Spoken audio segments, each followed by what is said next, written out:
Data dictionary views for the clusters.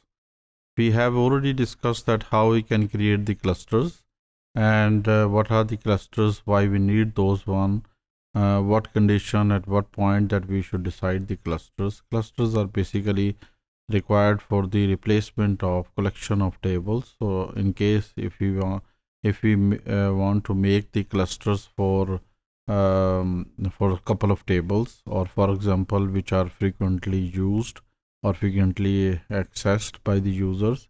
Similarly, sometimes we need to have cluster of columns as well. So now we're going to discuss about the clusters. Three types of views for the clusters: displays views for the cluster, and display cluster details by using data dictionaries. So again, there are three categories of the database data dictionary views: the all, DBA, and the users.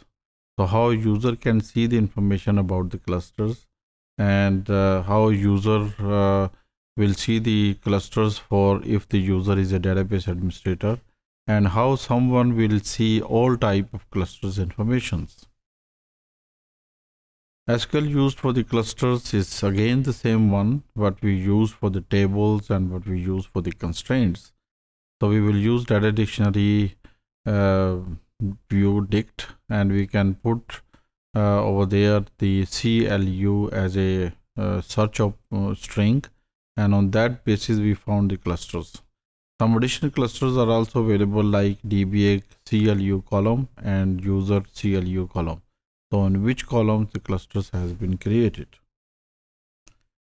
To find the clusters informations, we can say cluster name, table space name, and the cluster user. So which table space, which cluster is being used, and similarly the cache is being used by the cluster or not. So basically clusters is used on the basis of cache to speed up the performance of the retrieval of the data.